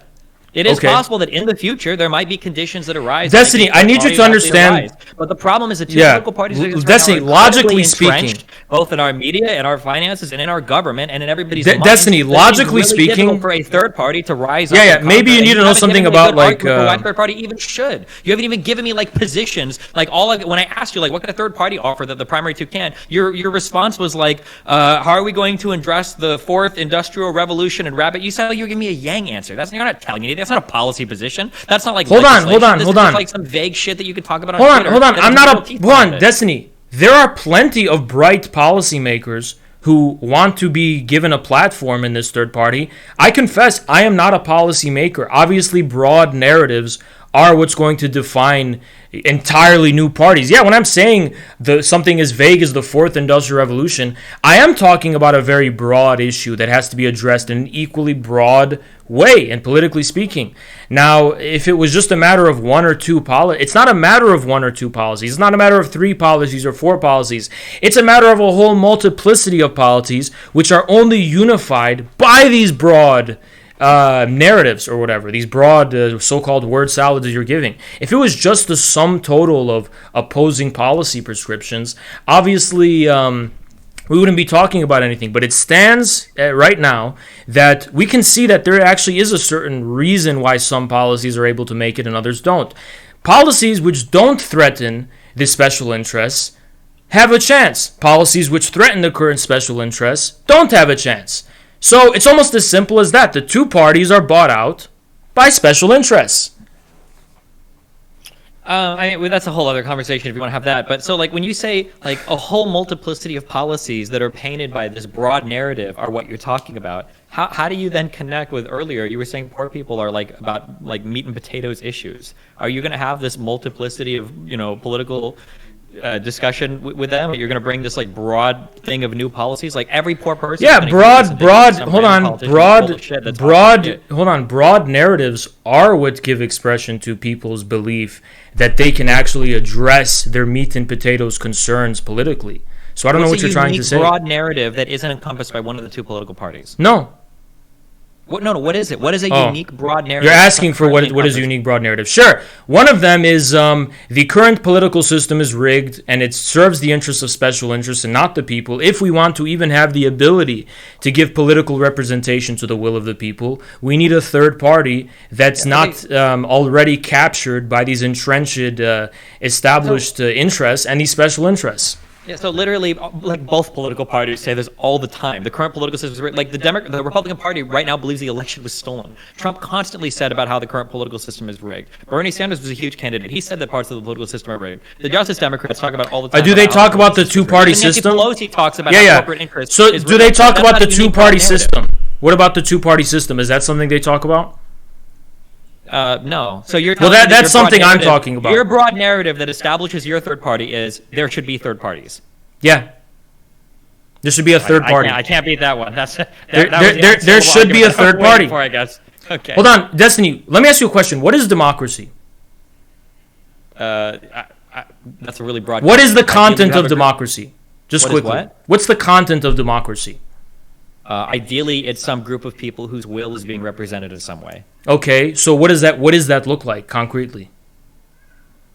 Democracy on its own doesn't look like anything. I mean, we could talk about like a representative democracy. We could talk about like the democracy. Well, if my position is that a third party is the only manner by which American democracy can be restored or built or revived, however you want to phrase it, then obviously it's the burden is not upon me to say like, oh, this is specifically the issue that they have to focus upon. But there are many bright ideas. There are many ideas that people have. I personally think that we should be looking at the early 20th century and late 19th century issue of land reform, which was actually what formed the foundation, inadvertently at least, of the New Deal Democrats. Although they didn't pursue direct land reform themselves, it actually had influence on the housing reforms and the housing legislation that eventually would get passed, especially, if I recall correctly, in the post-war era, right? I don't care what policies Americans supported 100 years ago. I'm sorry. I don't think that's politically relevant right now. No, I actually think it is relevant because I am also a political theorist and a theorist, so I don't know. We don't have to get in the nitty-gritty of that. How is this meat and potatoes issues? Which Americans don't know anything about this? But land reform is probably the most decisive issue or policy that actually leads to political change historically. Okay, how do you know that most people care about this then? Where do you find that support at? Well, because if you theorize politically, the basic social contract between a given state and its people lies in a state being able to give its people some kind of economic, and I don't mean this in like the loaded leftist sense, some kind of means of production, just in the sense of like a solid economic basis with which they can actually engage in economic activity. So governments, if you look at almost any state in history, founds its basis upon this type of land grants or giving titles of nobility and feudalism, or during the time of the French Revolution, especially with Napoleon. I don't want to get too in the nitty-gritty of this, but yeah, land reform is a linchpin of political change, and it's the foundation of states, whether it's directly phrased as land reform or not. Like, the stability of the American state in the post-war era was sustained by, for example, those post-New Deal housing policies and things like that, which gave Americans like the minimum of a stable economic livelihood. Can you give me an example of what do you mean by land reform? What kind of land reform are we talking about? Well, today that could obviously either be actual land reform of giving people actual, like, just straight land and space. It could be something focused on housing, like what they're doing in China. They're giving grants of people to own single home apartments. When you say giving people land, you mean we're going to do plots in Montana where we're giving that to people that live in California to help they move out there, or what do you mean by giving people land? What happens to giving people some kind of means of having like a minimal economic? It could even be UBI. It could be a lot of things, but it has UBI to be is land reform. It has to function as the equivalent to what land reforms have historically functioned as politically. Do you see how, like, 1 second? We have 30 minutes left before this is over. I think debt forgiveness is an important thing too. Haz, Yeah. do you have a hearing problem?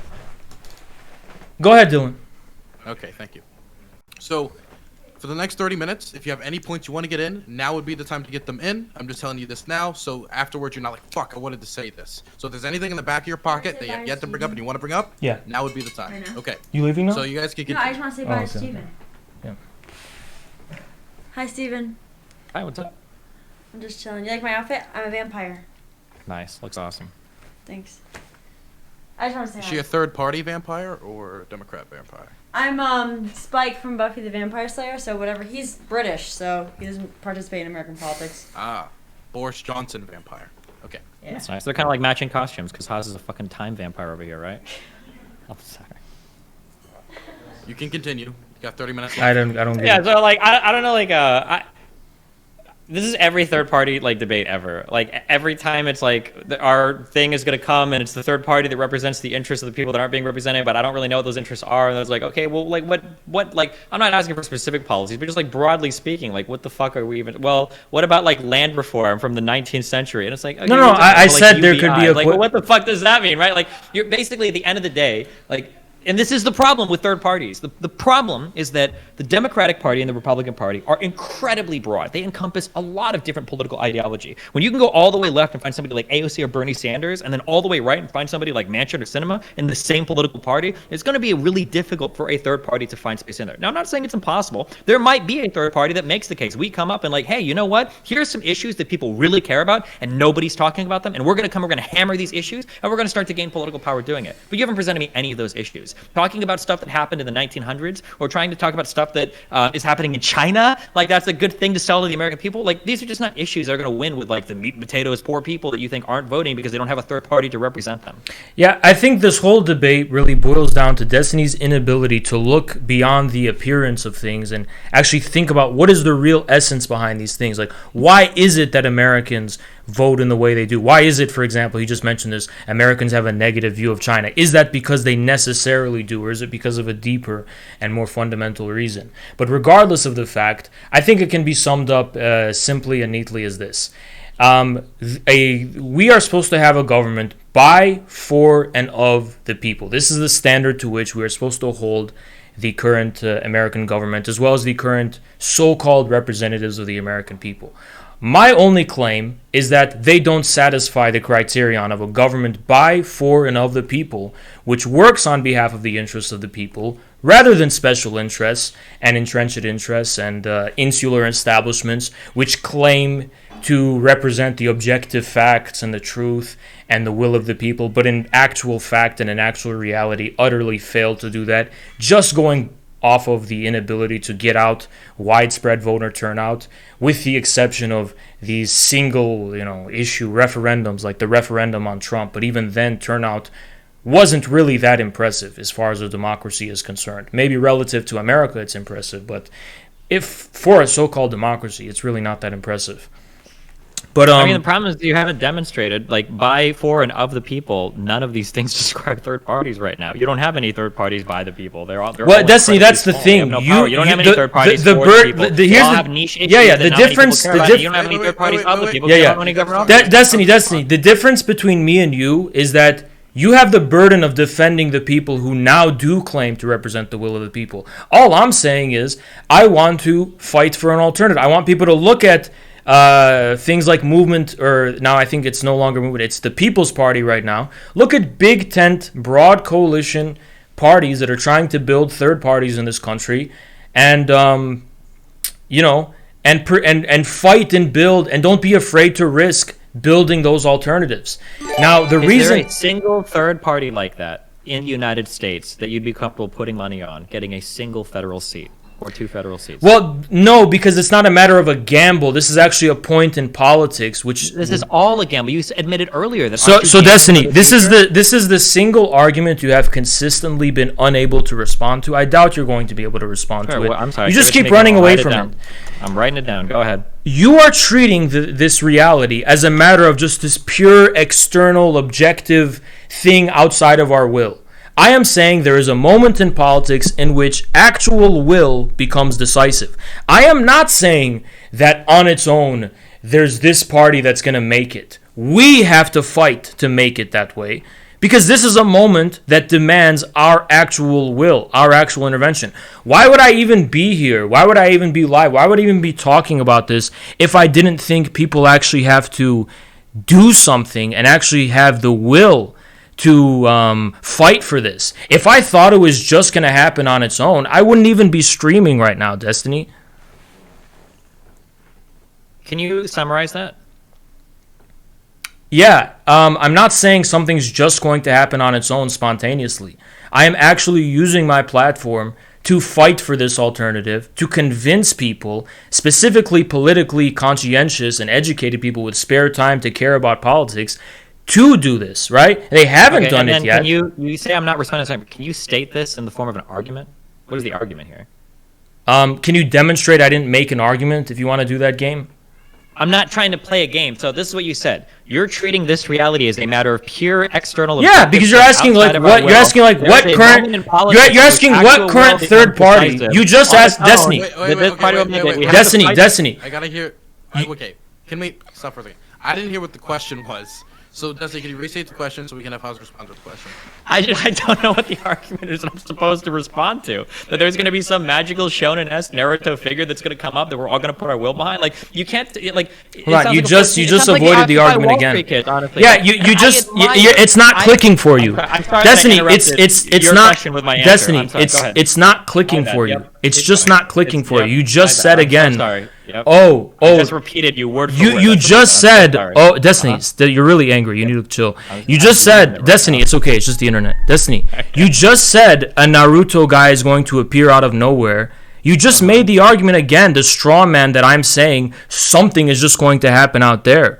You literally ignore and dodge the argument. What I'm literally saying is no, I'm not saying something is just magically going to happen. I'm advocating people to do things, to actually make it happen. Getting to, right? So if you are on the end of this saying, no, I'm advocating for this, I want to intervene, I want to have some sort of intervention, I'm going to fight to make this, what are you fighting for? And when your answer to what are you fighting for is, well, I'm going to ask people and find out. Like, you're putting a cart before the horse. You're already No, I'm declaring fighting that for you're a... gonna have some huge Hold on, fight I am for a fighting party, for and an you don't even alternative... know what you're offering yet. No, you don't no. even know, other than these, like, empty platitudes Hold on. of, like, the fourth industrial revolution and the dialectical, materialistic way of analyzing the Yeah, you're using words you don't understand. It's nobody okay. cares about this. Yeah, shit. but no American, especially no meat and potatoes, poor voting American, gives a fuck about anything. But it's not their job, I don't even Destiny. know what the fuck you're talking about. Yeah, that's what I was gonna get to. So Destiny, it's not the job of... I gotta finish responding. I know. I just want to do it. Okay. Can you please Jesus. respond Yeah. and move it over? Like, if you were to come here and you were like, you know what? I think that there are these 3 or 4 things. None of these political parties are talking about this shit. We need to do something. Instead, you literally admitted earlier the biggest point for why your third party is arguing something that nobody else is arguing. That biggest point was that they were arguing in favor of a third party. That's it. That was the most unique thing about a third party, is that they want a third party to exist. When you're actually willing to admit that foundational epistemic circularity for your entire justification for existing, it's like, well, what the fuck is even the point of what you're doing, right? That's like saying, like, hey, you got 2 teams in basketball, we should have a third team. Why? Because nobody else is advocating for a third team. Well, what's that third team going to do? Advocate for itself to exist. Okay. No, yeah, let me be very clear. So, Destiny,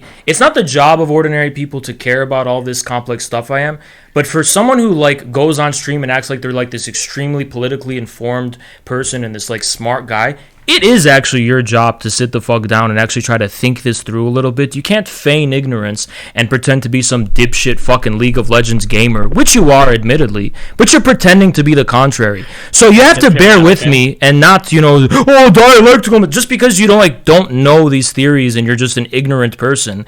It's not really an excuse. Now, second of all, Destiny, my position has been very clear. You're saying, all you're advocating is for a third party. Yeah, but for why? Because policies can't even be passed which go against the interests of special interests. The third party can't pass them.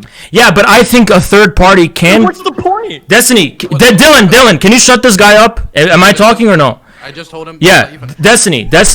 My whole position is a third party can actually give representation, enter into contact with the American people, put forward policies and proposals that are going to work for the interests of the American people, and there's not going to be special interest or captured, entrenched, established interests which are going to stop them or prevent them, okay? Now, as far as what exactly that's going to look like, what you're demanding of me is an absurdity. You're basically saying I should single-handedly draft every single detailed policy proposal of this third party without actually... Let him finish, Destiny. Yeah, he's extremely immature. It's okay. He's used to League of Legends. But anyway, Destiny, you're basically trying to say that I need to personally, draft these points.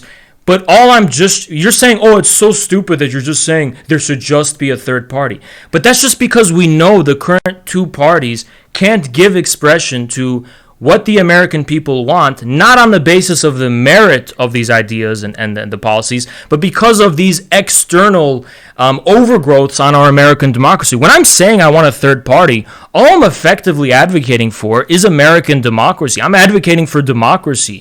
Now, I don't claim to know what exactly the result of that democracy is going to be, but I think a third party is the minimal standard by which such a democracy can be possible.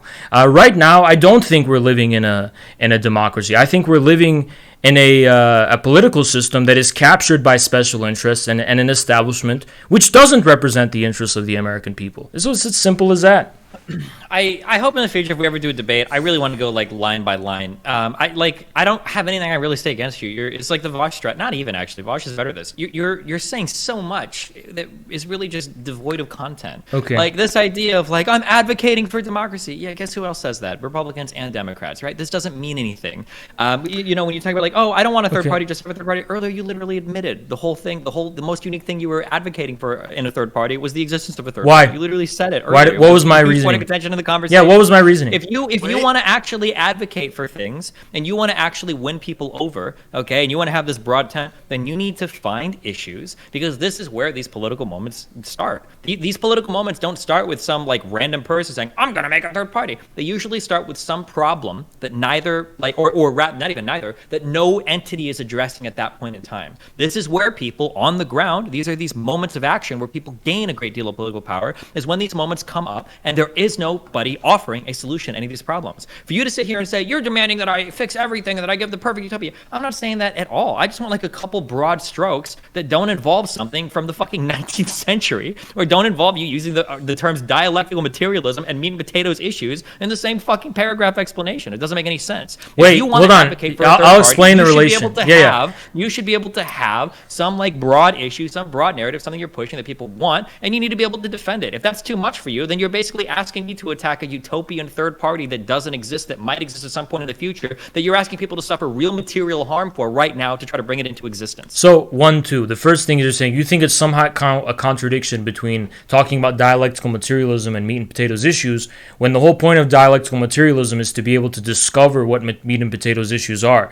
Now, that it takes a great amount of intelligence to discover simple things is like, it's basically like, it's like almost an axiom of computers. Like that's how fucking computers work. You use a lot to get a little. It takes a lot of complexity to discover simple things. I don't know like why you're acting like it's such a huge contradiction. But regardless of that, to actually address what you said, like I said, you're saying that, everyone talks about American democracy across the aisle. Well, all you're doing here is meta-narrativizing the whole debate and like complaining about not being able to go point by point. Why don't you actually talk about the content of what they mean by American democracy? When I say we don't have current American democracy, I mean regardless of what the American people want, even if I ideologically disagree with it, it can't get passed because there is an institutional and establishment impediment, the special interests and so on and so on. Now, if they mean, oh, we're just fighting for democracy, like, what do they mean by that? Because clearly I mean something radically different. Now, you're saying, oh, what is it you're risking for Americans to suffer so much material harm for? I think it's very clear that, again, you haven't addressed the argument about the issue of scale. Right now, if the Republicans win, more people may be harmed, and that's the argument you may make. But when you introduce the factor of time and scale, like generations from now, or even 10 years from now, or 20 years from now, your argument collapses. What if, by not doing something now, it should be wrapping up soon. Okay. Yeah. 50 minutes. Yeah. What if by not doing something now, you're risking so much for the future? You know, you're meta-narrativizing, saying, "Oh, this is just like Vosh, and this is just like this." I was 5 feet 8. But you can Stop cutting him off. You can really just focus on the actual content of the argument. You say, "Oh, you haven't said much." There is no content to your argument. You're uttering so much crazy random. Right? Yeah. Then I accept your. Listen, you can say there's no content to my argument.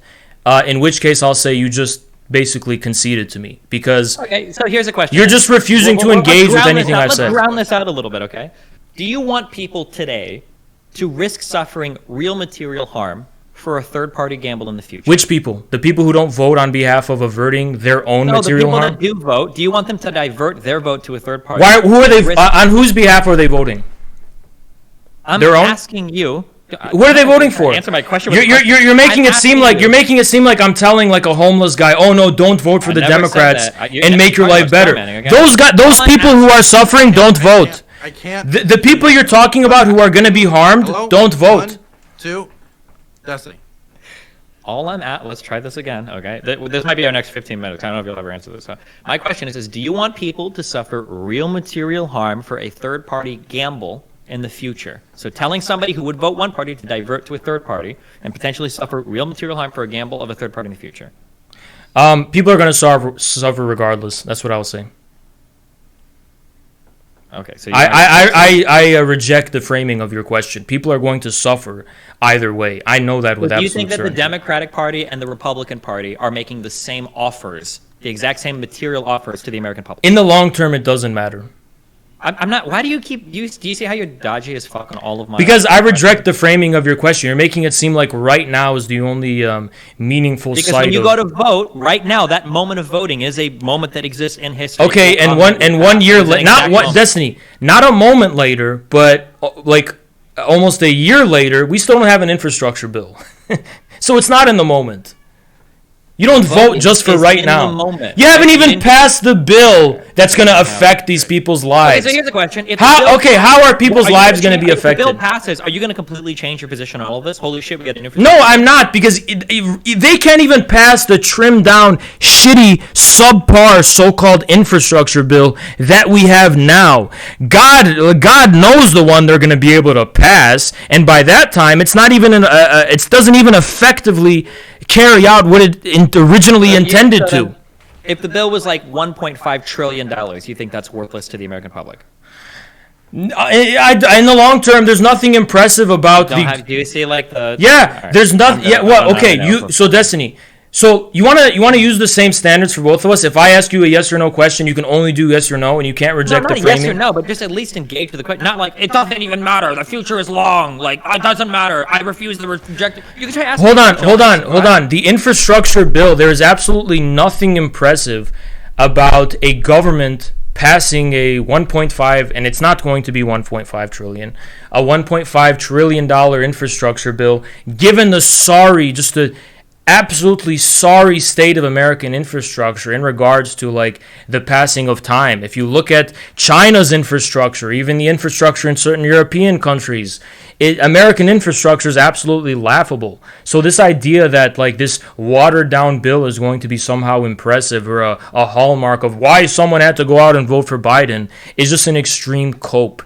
And also, I don't see why Trump wouldn't have also maybe conjured up some kind of infrastructure bill to pass. Maybe he would have had his own. Who knows? I mean, I don't even see what your argument is here. I like how you asked. You both have been very good when it comes to moderating yourself, so I gotta go use the bathroom. And since you've both been so well behaved, I think you can deal with that. Destiny, it's your turn. You said you were gonna ask me a yes or no question, and you just fucking. No, I didn't. You said you agreed with me that you don't have to answer yes or no questions. I literally told you, yeah, you can ask me a question, I'll answer it, and you really? have the opportunity to ramble. No, I thought what you said is, you don't have to ask me a yes or no question, but at least address the substance of my argument. Isn't that ad verbatim what you just said? Oh yeah, but you made it sound like you were about to ask me a question. So shut the fuck up, dude. You literally, I literally quoted you ad verbatim saying you didn't want me to ask you a yes or no question. So earlier you believe that who is this guy that just joined? I'm a mod. I'm gonna just make sure. Yeah. Oh. So Destiny, maybe wipe a towel off your forehead. You seem really sweaty and nervous. Just letting you know. I'm good, my dude. Yeah. Thanks, though. So the thing is, I can't argue against like the Nirvana third party where you've given me no positions, you've given me no reason to think it's going to succeed. You're telling people to suffer real material harms right now, or risk real material harms right now, to vote for a hypothetical third party in the future, and then furthermore, you're going to make the argument that the Democrats and the Republicans are materially offering the same thing to the American public right now. If Trump would have passed an infrastructure bill like this, why wouldn't he have pushed for that more rather than the tax reform that just benefited the wealthiest Americans? He got one major bill through, and that was it. That's like saying, why didn't Obama push for an infrastructure bill? Because as the passage of time changes, the policy prerogatives change. Obama's the worst example of use because he pushed for the ACA. That was his big legislation. He didn't push for an infrastructure bill. Because he could only do one thing. Right? Trump did talk about the sorry state of American it was like a political. Yeah, but what did he do? What was his legislative priority? What did he pass? Maybe he would have after 2020. Maybe he would have after 2020.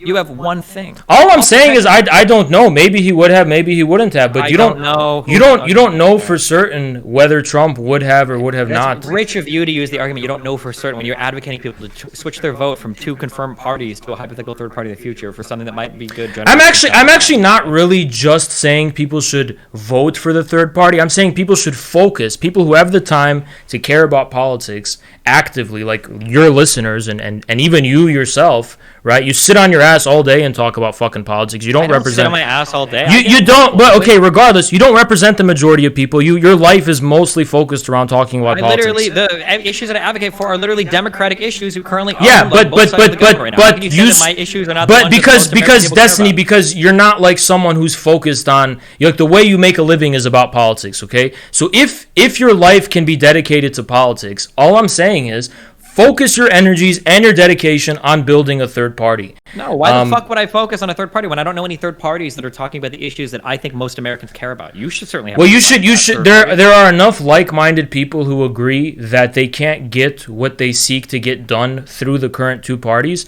and those people should get You together. didn't give me an example of any of those issues. Of what issues?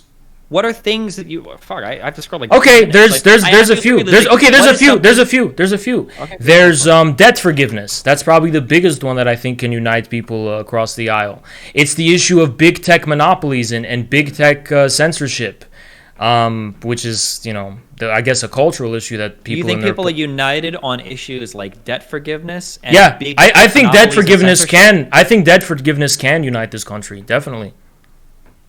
Okay. Yeah, I think when the you say debt question. forgiveness, do you mean all debt, or do you mean like just student loans? I or- think there is a massive issue of just American people being in debt right now, and financial reform, things of that nature, housing reform. That we have a housing crisis in this country, right? And I don't see how the Democrats or the Republicans can address that crisis in meaningful ways. Again, because you the have. crisis is very complicated. Oh to yeah, address. it's very complicated because everything is just an objective reality, except when I Why decide. do you keep saying Look, objective reality? because Some because philosophy because debate, everything bro. everything can be explained by me deferring to other causes, except when I sit on and tell people they have to go vote for Biden. If you want at that moment, cause, I can explain to you at that a moment, particular cause. So, for instance, we can talk about housing being a complex issue. Housing is complicated primarily because the people that live in a certain district are already going to be ultra privileged being in houses. So, in order to uproot them, you necessarily have to act in an undemocratic fashion to do it, which is something that's very difficult to do in the United States. That's why when you take votes in areas about like, hey, like, should we expand like multifamily housing or should we open like a fuck ton of apartment buildings? Well, who are the people that are most likely to vote in that area? It's not going to be the transient millennials that come in and out of work jobs. It's going to be people that own houses, that live in that area, that have roots in that area. And when you're talking about voting for expanding housing in those areas, guess who that hurts the most? It hurts the most entrenched voters that are the most likely to show up to the polls, that are the most likely to go to their city council meetings, that are the most likely to stay there for long periods of time. That's what makes that issue like complicated. Okay, rap god, calm down. Rap god, calm down. No. Just because you've come to this conversation with zero understanding of any of the policies you're talking about, please don't project that on me. This conversation could have been entirely interesting in like 50 different ways. Just because you're utterly clueless on everything except for these weird fucking phrases that have to do with fucking dialectic materialism or whatever philosophy you're going to talk about, doesn't mean that I came here clueless to argue. Okay, simmer down, rap god, rap god, simmer down. Shit like you are. Calm down, calm down. I'm on the ground talking about real. Listen, it's not 8 Mile. We're not on 8 Mile. We're on Twitch. Okay, so calm down a I little have to bit. talk fast because Listen, you have to chill. You have to chill. If you want, there you go. if you're interested in dialectical materialism, DM me and I'll set up. I can educate you and you can be my student. So I don't know why you keep bringing it up. You seem interested in the ideas of dialectical materialism. Yeah, one sec. And it should be like 5 minutes. And and you said, okay, I agree that the housing crisis, obviously it's complex, but can the way we address, like, is the inability for us to address it because of that complexity is what I reject. Yes. I reject that. I fundamentally reject that. With a that third view. party, then tell me how you would go about doing it. Then I'll wait. Yeah, a third party can have a general housing reform whose main linchpin, whose main policy prerogative is to make sure Americans can have affordable housing. And it can do that at the federal level to ensure that at these local levels and with all these differences between, for example, high housing prices and these issues of zoning can be addressed. Like, for example, I know you don't like me mentioning China, but when China engages in 5-year plans, for example, I'm not saying we're going to have our own, but it's just a broad policy prerogative. It does take into account the various local realities and complexities that make it impossible to just pass one bill that's going to be a catch-all to solve like the whole of the geographic and demographic issues surrounding housing reform. So I don't see like how your argument is relevant. The fact that we have a housing crisis in this country isn't only because the reasons you mentioned or because like, oh yeah, It's only about millennials who want to move to big cities. It's about people who don't have a clear future of being able to have their own homes and raise their own families. Dylan, you I there? think this is just like it's like the perfect third party like debate. Like you speak Yeah. in these like useless empty platitudes. Like, well, the way that you do it is by passing a bill that takes into account all those complexities. Wow, just Okay, so how are the I Democrats? just couldn't think of that. Just Yeah. do a big bill that How addresses all the listen? complexities. How are the Why are we so Democrats? fucking clueless? Yeah. And at the How? federal Okay. level, Okay. nonetheless. How are the Wait, Democrats? Federal level. Wait. So you're saying the housing crisis cannot be solved? Wait. I gave you uninterrupted time to speak. Destiny's gonna have his uninterrupted time to speak, and then you're both gonna do outros because we were gonna wrap up uninterrupted. As well. Okay. So, Destiny. I just want to say that I also support really huge, complex bills that just solve all the complex issues, and I think those bills are awesome. I just want to make my position known on that. Okay, that's all I got. Okay. Destiny is glitching out into the matrix. Outros. I'll just do my outro. Yep. We're good? Hans, Okay. you can do your Yeah, as an outro, I'm just going to address the point. I never said that you're going to be able to create a bill that's going to solve all problems. All I'm doing is saying one of the reasons we have housing crisis in this country, or at least one of the reasons that the current political establishment is inept in being able to solve that crisis, is because it's captured by special interests like the real estate muggles and oligarchs and financial institutions and things like BlackRock. And a third party isn't going to be handicapped by those special interests in being able to address the housing crisis. So that's just one example of where I'm coming from when I'm talking about this. A third party isn't a guarantee. All it means is you have a fucking chance. I have never preached any guarantee whatsoever. All I've advocated for is a goddamn fighting chance for the American people. That's all. Okay. Destiny, and then we'll have the vote. The judges will vote. Destiny. When you talk to people about third parties, usually they're pie-in-the-sky dreams, people that don't have a good understanding of how the government works, of how policies work, of why some of these issues are so complicated. I can empathize. I used to be the same way. I was a big Ron Paul supporter, abolish the Fed and all that shit when I was a freshman in college. It's really cool to think that there are these really complicated issues that can just be solved with one sweeping, federal legislative initiative. But unfortunately, as you grow older and you look at why things are the way they are, you realize these issues are really complicated. They involve, multiple people fighting on multiple sides of issues in order to get things done slowly over time. That's how the American system is built. And so long as we genuinely remain divided as Americans on a lot of these issues, the government will necessarily remain slow moving when it comes to solving these issues. We don't all agree on how to solve these issues the same way in the United States. That's why there's such a polarization of the parties. That's why there's so much gridlock in Congress. And hopefully in the future this changes, but I know for a fact that the thing that won't change it is fucking third parties. Okay, Dylan, I actually have to go, so I don't really care about the belt or whatever, so we good? If you would like to leave, you can leave. Okay, for sure. Yeah. See you later. Okay. Bye-bye. Okay. So, Okay, I gotta go, guys. Yeah, I'm already running late here. I thought this was gonna be only like an hour, but I'm satisfied with the outcome of that debate. I'm gonna be uploading it to the YouTube. Yeah.